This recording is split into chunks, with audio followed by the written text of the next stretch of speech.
नमस्कार, स्वागत है आपका। आप देख रहे हैं इंडिया वॉइस और मैं हूं आपके साथ योगेश पांडे। रुक करेंगे खबरों का। देहरादून से बड़ी खबर है, जहां पर द्रौपदी डांडा 2 पर्वत पर रेस्क्यू ऑपरेशन को रोक दिया गया है। बर्फबारी होने के चलते ये सर्च और रेस्क्यू ऑपरेशन रोका गया है। आज 5 शव और बरामद किए गए हैं। अब तक कुल 9 शव घटना के बाद बरामद किए जा चुके हैं। 9 शवों में से 2 शवों की शिनाख्त भी हो चुकी है। दोनों शव निम्न में ट्रेनिंग दे रही युवतियों के हैं और अभी भी 22 लोग लापता बताए जा रहे हैं। अब तक 15 लोगों का सफल रेस्क्यू ऑपरेशन किया जा चुका है। रेस्क्यू किए गए 2 लोगों का हॉस्पिटल में इलाज भी चल रहा है। एक ट्रेनी को ऋषिकेश एम्स हॉस्पिटल ले जाया गया है। तो बड़ी खबर आपको बता दें कि रेस्क्यू ऑपरेशन फिलहाल रोक दिया गया है। मौसम ने खलल डाली है रेस्क्यू ऑपरेशन में। मौसम के वजह से रेस्क्यू ऑपरेशन को फिलहाल रोकना पड़ा। और दर्शकों को बता दें कि द्रौपदी डांडा तो पर्वत पर रेस्क्यू ऑपरेशन रोक दिया गया है। बड़ी जानकारी दर्शकों तक हम पहुंचा रहे हैं। बर्फबारी होने के चलते सर्च और रेस्क्यू ऑपरेशन रोकना पड़ा है जवानों को। और इसके साथ ही यह भी बता दें कि आज 5 शव और बरामद किए गए हैं। अब तक कुल 9 शव बरामद किए जा चुके हैं।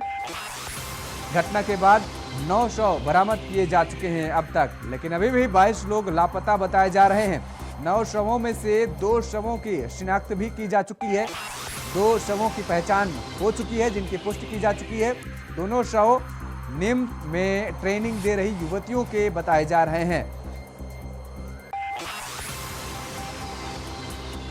अभी भी 22 लोग लापता बताए जा रहे हैं। सर्च ऑपरेशन लगातार जारी था, लेकिन खबर आई इस बीच कि सर्च ऑपरेशन और रेस्क्यू को रोकना पड़ा।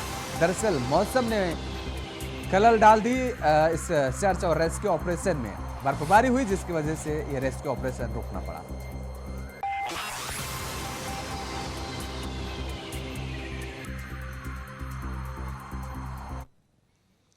उत्तरकाशी जिले के द्रौपदी डांडा 2 चोटी पर आए एवलांच की घटना में अब तक जहां 9 लोगों के शव मिले हैं, वहीं आपदा प्रबंधन सचिव डॉक्टर रंजीत सिन्हा की माने तो जहां पर यह घटना घटी है वहां पर अभी तक रेस्क्यू टीम नहीं पहुंच पाई है, बल्कि बेस कैंप से ही फंसे हुए लोगों को निकालने का काम किया जा रहा है।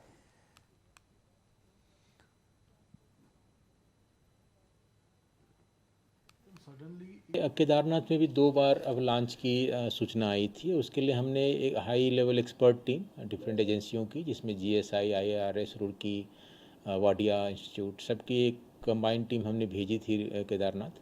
उन्होंने स्टडी भी करी है। अभी उनकी रिपोर्ट हम प्रतीक्षा कर रहे हैं और उसकी पूरी वो स्टडी करके थ्योरेटिकल और प्रैक्टिकल सारी चीज़ें देख करके उसके बाद अभी उत्तरकाशी में आई है। तो चूँकि मानसून शिफ्ट हुआ है, पहले जो जून में बारिश नहीं हुई और फिर अब लेट तक बारिश हो रही है, उसी का नतीजा है। कुछ एक्सपर्ट टीम ही बता पाएगी, लेकिन हमें जो आशंका है कि जो जिस तरह से शिफ्ट हुई है मानसून और उसका पूरा बारिश का टाइमिंग, उसके कारण भी ये हो सकता है।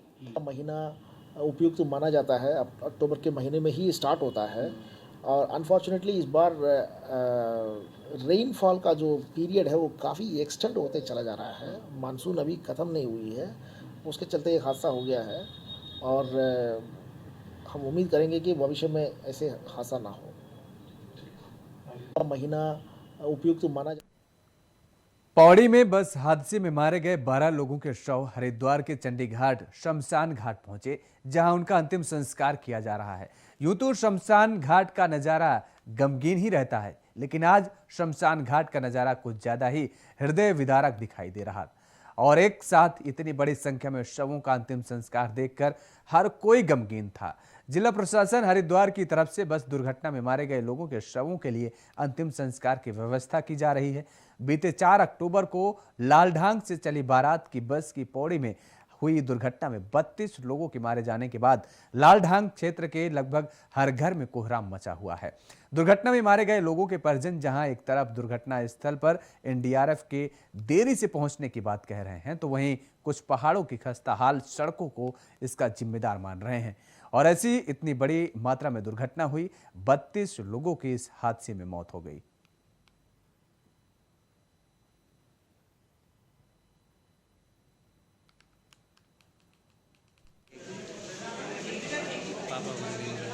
में से और दूसरे चाचा जी का नाम श्री सोहन लाल, तीसरे का बिरजू लाल। उसमें एक भाई अमन और एक भाई श्री सुमन। उनकी डेड बॉडी आई थी। बोलने की भी हिम्मत नहीं हो रही मेरी। अपनी आंखों के सामने मैंने कोटद्वार में सब डेड बॉडियाँ देखी और वहाँ पे हॉस्पिटल में भी मुझे कोई वो नहीं मिला। बहुत परेशान रहे हम। यमकेश्वर के तासला के जो ग्राम सभा है ये कयाल डांगी, तो यहाँ से हमारे 5 परिवार, जिसमें 2 युवा भी थे और 2 50+ थे, उनका निधन हुआ है। बहुत हृदय विदारक घटना है और वहाँ की रेस्क्यू टीमों को, स्थानीय ग्रामीणों को मैं धन्यवाद देना चाहता हूँ, जो ऐसी विपरीत परिस्थिति में उन्होंने सरकार शासन से पहले भी, उनसे पहले ही वहाँ पहुँचकर उनकी मदद की। पाएगा भाई, कैसे हम घर में जाएंगे, कैसे करके दिखाएंगे गांव वालों को मुंह। केवल 2 लड़के गांव में छोड़ रखे, बाकी सारे आ गए। मेरे जेठानी भी पागल हो के आ रखे, देवराने भी, मेरे ननद सारे आ रखे, सारे रिश्तेदार आ रखे। कितने सहन करेंगे भाई हम, कितना सहन। बारात में गए थे हम, खुशी खुशहाली से गए थे। आप भी बूढ़े गए, हम भी इतने बूढ़े हो गए। आज दिन तक इतनी गाड़ी दिखी तुमने कभी भी इतनी गाड़ी दिखी? घाट पे एक आध आदमी मुर्दा आता है, लेकिन इतनी गाड़ी भर भर के कभी नहीं।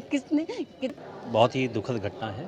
और लालढांग से एक बारात जो कि पौड़ी जा रही थी, एक शादी का फंक्शन था, तो उसमें रास्ते में एक्सीडेंट हुआ था, जिसमें कि टोटल 32 लोगों की डेथ हुई है, जिसमें से कि 21 लोग जनपद हरिद्वार के हैं जो आइडेंटिफाई हुए हैं, लालढांग से हैं, गाजीवाली से हैं और रसूलपुर मिट्टीवेरी से हैं। इसके अलावा कुछ लोग यमकेश्वर से हैं और कुछ लोग कोटद्वार से हैं और कुछ लोग नजियाबाद से जुड़े हुए हैं। तो सभी का पीएम कोटद्वार में ट्रक पकड़ने को लेकर व्यापारियों ने नगर आयुक्त का घेराव कर हंगामा काटा। आरोप है कि आयुक्त की मनमानी लगातार बढ़ती जा रही है। व्यापारियों ने आक्रोशित होकर कहा कि आयुक्त की तरफ से ओवर और बिना ओवरलोडिंग के ट्रैक्टर और ट्रक पकड़े जा रहे हैं। वहीं व्यापारियों का कहना है कि विधायक एसडीएम किसी की भी सुनते नहीं हैं। ऐसे में आयुक्त के रवैये ने व्यापारियों को परेशान कर रखा है। जो मेन सफाई कर ले उसको नहीं, आप अपने अंडर में कैसे मर्जी चलाएंगे फिर?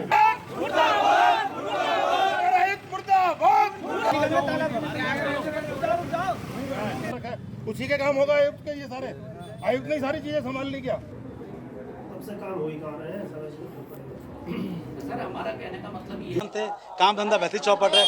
अगर आयुक्त यही चाहता है, सरकार यही चाहती है कि और धंधा कर ले, व्यापारी तो तैयार है, व्यापारी सड़क पे बैठ जाएंगे। रोटी मैं तो बोला जेलों में भर दो व्यापारी को, कम से कम रोजी रोटी तो मिलेगी, खाना तो मिलेगा कम से कम खाने का जेल का। हम तो तैयार है, जेल जाने को भी तैयार बैठे हैं व्यापारी सारा। आज ये लगातार कई दिनों से मामला चल रहा है। आयुक्त के द्वारा जो है जगह जगह लोगों से आपका कभी किसी ट्रैक्टर उठा कर ले जा रहा है, कभी किसी ट्रक। उत्तराखंड विधानसभा अध्यक्ष रितु खंडूड़ी भूषण ने आज विधानसभा परिसर का औचक निरीक्षण किया। इस दौरान उन्होंने व्यवस्थाओं का जायजा भी लिया। इसके साथ ही सभी अनुभागों, अधिकारियों के कार्यालय, कच्चे सभागारों सहित समितियों के कार्यालयों का निरीक्षण करते हुए आवश्यक दिशा निर्देश भी दिए। वहीं जो स्टाफ अनुचित थे उनके बारे में भी जानकारी ली और सफाई व्यवस्था को चाक चौबंद रखने की भी बात कही।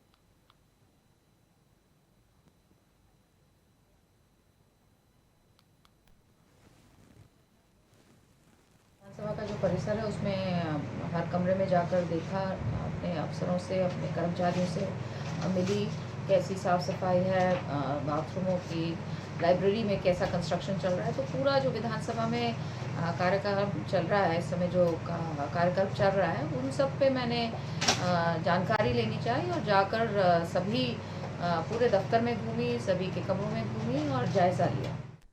उत्तराखंड विधानसभा अध्यक्ष रितु खंडूड़ी भूषण ने प्रदेश में कानून व्यवस्था और कई विकास योजनाओं को लेकर विधानसभा स्थित अपने कार्यालय कक्ष में मुख्य सचिव एसएस संधू और डीजीपी अशोक कुमार के साथ संयुक्त रूप से बैठक की। जहां इस दौरान विधानसभा अध्यक्ष ने कहा कि आने वाले त्योहारों को देखते हुए पुलिस पूरी तरह से सतर्क रहे। उन्होंने इस दौरान अपराध नियंत्रण में किसी प्रकार की कोताही न बरतने की भी निर्देश दिए हैं।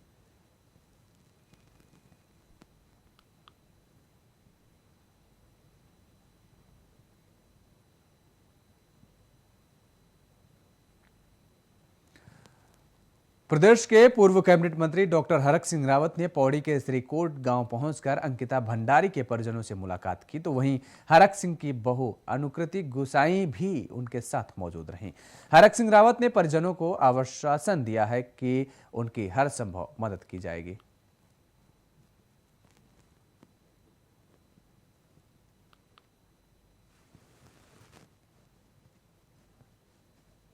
जांच होनी चाहिए। इसमें उन नेताओं के नाम देखिए, जो भी केवल उस दिन नहीं, अंकिता के लिए नहीं, कोई भी नेता जिनके लिए गलत तरीके से हमारी बेटियों का प्रयोग किया जाता था उस रिसोर्ट में, उन सब नेताओं के नाम खोले जाने चाहिए। उनके नेता हों, चाहे उद्योगपति हों, चाहे जो भी हो। जिस तरीके से आप शुरुआती दौर पे देखेंगे कि जब वो रिजॉर्ट कि मुझे नहीं लगता कि वहाँ से एविडेंस इतने जल्दी निकाले गए होंगे, उसी रात वहाँ जाके बुलडोज़र चला दिया जाता है। यहाँ से डीएम का बयान आता है कि हमारी इसमें कोई परमिशन नहीं थी। वहीं जब पॉलिटिकल प्रेशर आता है तो 2 दिन के बाद वो बयान बदल जाता है और वो कहते हैं कि नहीं, हमारी परमिशन से हुआ है। देखिए, मैं सोचती हूँ इसमें मैं कहीं ना कहीं वहाँ के जो क्षेत्र विधायक है और महिला विधायक है, मैं उनको भी बहुत दोषी मानती हूँ कि इतनी सेंसिटिव घटना पर इतनी चीप राजनीति, जिसको कहते हैं घटिया राजनीति, करने की आवश्यकता। और यहाँ पर रुकते हैं एक छोटे से ब्रेक के लिए। ब्रेक के बाद फौरन हाजिर होते हैं। ब्रेक के बाद एक बार फिर आप सभी का स्वागत है। खबरों में आगे बढ़ेंगे। अंकिता हत्याकांड में वीआईपी के नाम का खुलासा न होना सिस्टम पर कई प्रकार के सवाल खड़े कर रहा है। कांग्रेस नेता लगातार वीआईपी के नाम का खुलासा करने की मांग कर रहे हैं, जहां कांग्रेस प्रवक्ता गरिमा दसोनी ने कहा है कि यदि अंकिता हत्याकांड में वीआईपी के नाम का जिक्र अंकित आर्य के रूप में किया गया है तो फिर अभी तक वो जेल की सलाखों के पीछे क्यों नहीं है। उन्होंने कहा कि पहले खुद अधिकारियों को यह बात स्पष्ट करनी होगी कि वीआईपी कौन है।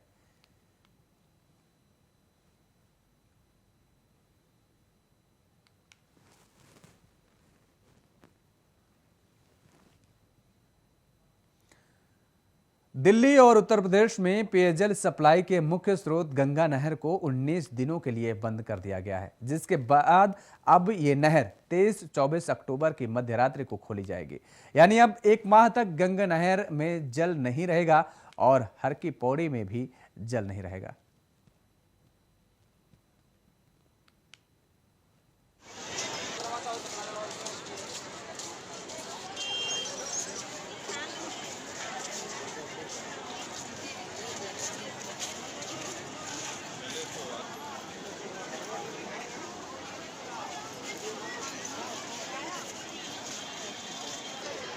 ये नहर हमारी जो मुख्य अपर गंगा नहर है, ये आज यानी कि दशहरे की मध्य रात्रि से बंद कर दी जाएगी। इसके हमें शासन से आदेश प्राप्त हो गया इसको बंद करने के।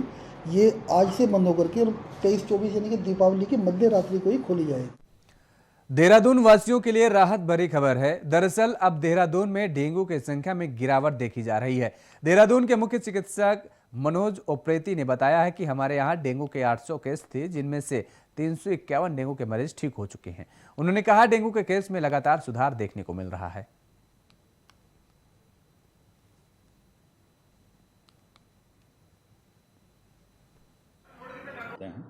तो देहरादून ज़िले में इस वर्ष अभी तक अगर हम देखें तो डेंगू के ज़्यादा केसेस दिखाई पड़ रहे हैं कंपैरेटिवली अदर डिस्ट्रिक्ट्स। तो इस समय तक जो है लगभग हमने जो हमारे पास आंकड़े हैं उसमें करीब 800 केसेस कल तक हो चुके थे और इसमें से जो हैं 351 केसेस जो हैं वो ठीक भी हो चुके हैं, जिनका रिकॉर्ड हमारे पास है। और इसमें 154 केसेस लगभग जो हैं वो हॉस्पिटल्स में भर्ती हैं अलग अलग। और इसमें कल जो थे 39 केसेस भर्ती हुए थे। विजयदशमी के त्योहार के बाद अब 4 धाम के कपाट बंद होने की तिथि तय हो गई है। बता दें कि इस बार 3 मई को गंगोत्री और यमुनोत्री धाम के कपाट खुलने के साथ ही 4 धाम यात्रा शुरू हो हुई थी और अब तक 4 धाम में लगभग 40 लाख से ज्यादा श्रद्धालु दर्शन कर चुके हैं। वहीं विजयादशमी के मौके पर चारों धामों के कपाट बंद होने की तिथि भी घोषित कर दी गई है। अन्नकूट पर्व पर 26 अक्टूबर को गंगोत्री, भैया दूज पर यमुनोत्री और केदारनाथ धाम के कपाट बंद किए जाएंगे, जबकि 19 नवंबर को बद्रीनाथ धाम के कपाट बंद किए जाएंगे। तो 4 धाम के कपाट बंद होने की तारीखों का ऐलान किया जा चुका है। 19 नवंबर को बद्रीनाथ धाम के कपाट बंद होंगे और इसके साथ ही दर्शकों को यह भी बता दें कि 40 लाख से ज़्यादा लोग अब तक दर्शन कर चुके हैं 4 धाम के और चारधाम के कपाट बंद होने की ऐसे में अब तारीख भी तय हो चुकी है। कपाट बंदी के जो कार्यक्रम होते हैं वो परंपरागत तरीके से होते हैं और जो भी धार्मिक मान्यता है उसके अनुरूप उन कार्यक्रमों का आयोजन होता है। मंदिरों को की साज सज्जा की जाती है और जो भी वहाँ पर परिसर मंदिर परिसर है उसमें पूरे उसके सौंदर्यीकरण इत्यादि जो कार्यक्रम होते हैं वो सारे कार्यक्रम परंपरागत तरीके से होते हैं। कपाट बंदी विश्व धरोहर फूलों की घाटी 31 अक्टूबर को सर्दी में पर्यटकों के लिए बंद कर दी जाएगी। कोरोना काल के बाद विश्व धरोहर फूलों की घाटी में इस बार रिकॉर्ड तोड़ पर्यटक पहुंच रहे हैं और अब तक 20,695 देशी विदेशी पर्यटक घाटी का दीदार कर चुके हैं, जो फूलों की घाटी में सबसे अधिक पर्यटक एक सीजन में आने का रिकॉर्ड है। इससे पहले 2019 में 17,424 पर्यटक आने का रिकॉर्ड था, जिसमें 179 विदेशी पर्यटक हैं। वन विभाग को अब तक 30,58,425 की आमदनी हो चुकी है और जिसमें से 273 विदेशों पर्यटक हैं और फूलों की घाटी का यात्रा चलने से स्थानीय व्यवसायियों को अच्छी आमद हुई है। कोरोना के बाद जिसने संजीवनी का काम किया है।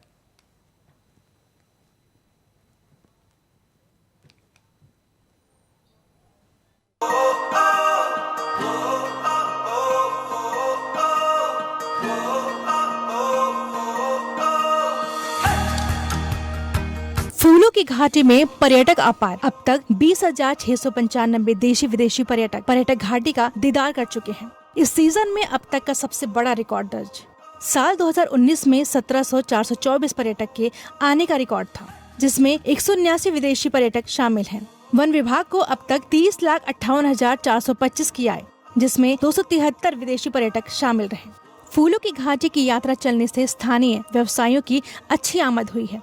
कोरोना काल के बाद जिसने संजीवनी का काम किया है। विश्व धरोहर का विश्व रिकॉर्ड। समुद्र तल से 12,995 फीट की ऊंचाई पर स्थित है फूलों की घाटी।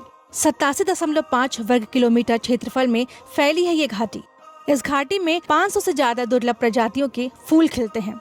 दुर्लभ हिमालय जीव जंतु, परिंदों और जड़ी बूटियों का होता है दीदार। यही वजह है कि हर साल यहाँ हजारों देशी विदेशी पर्यटक पहुँचते हैं। यहाँ कलकल करती पुष्पावती नदी, झरझर करते झरने, खिले फूल, सुंदर वादियों पर्यटक को मनमुग्ध करती हैं। यहाँ पर 500 से ज्यादा प्रजाति के प्राकृतिक फूल खिलते हैं, जो दुनिया में इकलौती जगह है। इसके अलावा दुर्लभ प्रजाति के वन्य जीव जंतु, पशु पक्षी के साथ जैव विविधता का खजाना है। घाटी की खोज फ्रैंक स्मिथ ने किया था।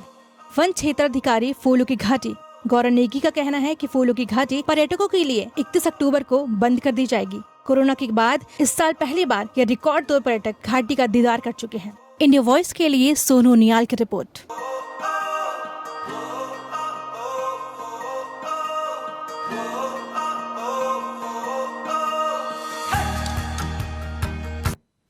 उधर पौड़ी हादसे में मारे गए लोगों के परिजनों से जिलाधिकारी विनय शंकर पांडे ने मुलाकात कर दुख को साझा किया है। आपको बता दें कि बारात ले जाने के दौरान हुए सड़क हादसे में दूल्हे के भाई बहन समेत दर्जनों बाराती मर गए थे और हादसे के बाद गांव में मातम पसरा है। जिलाधिकारी विनय शंकर पांडे ने पीड़ित परिवारों से मुलाकात की और हर संभव सहयोग का आश्वासन भी दिलाया। आपको बता दें कि पौड़ी हादसे में रेस्क्यू ऑपरेशन खत्म हो चुका है और कुल 32 बारातियों की मौत की पुष्टि हो चुकी है।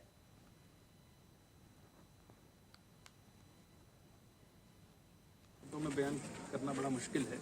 एक परिवार जो अपने वैवाहिक कार्यक्रम, जैसे खुशी के कार्यक्रम में शामिल होने जा रहा है और अचानक इतनी बड़ी विपदा आ जाए, और जैसा कि पता लगा है करीब 15-16 लोगों की डेथ इसी गांव से हुई है। मैं समझता हूं कि इससे दुखद और विपदाग्रस्त कोई बात हो नहीं सकती। तो में बयान करना बड़ा मुश्किल है। देश भर में कल विजयदशमी के मौके पर रावण के पुतले का दहन किया गया, लेकिन उत्तराखंड के अल्मोड़ा में रावण के पुतले का दहन नहीं हुआ। दरअसल बाजार धर्मड़ के भौरान पुतला समिति के बीच में विवाद के कारण रावण दहन नहीं हो सका। तो समिति के बीच विवाद हुआ और उसके बाद अल्मोड़ा में रावण का पुतला दहन नहीं किया जा सका। ये बताया जा रहा है कि समितियों के बीच में विवाद हो गया। समिति में सदस्य थे, उनके बीच में विवाद हुआ और उसके बाद विवाद इतना बढ़ गया कि रावण दहन नहीं हो पाया। उत्तराखंड के अल्मोड़ा में रावण दहन नहीं हुआ। कल विजयदशमी के मौके पर देश भर में जहां पर अलग अलग जगहों पर रावण दहन का आयोजन किया गया और उसके बाद रावण के पुतले का दहन किया गया, लेकिन अल्मोड़ा, उत्तराखंड के अल्मोड़ा में रावण दहन नहीं हो सका। यहाँ बताया जा रहा है कि इस समिति में विवाद होने के चलते रावण दहन नहीं किया जा सका।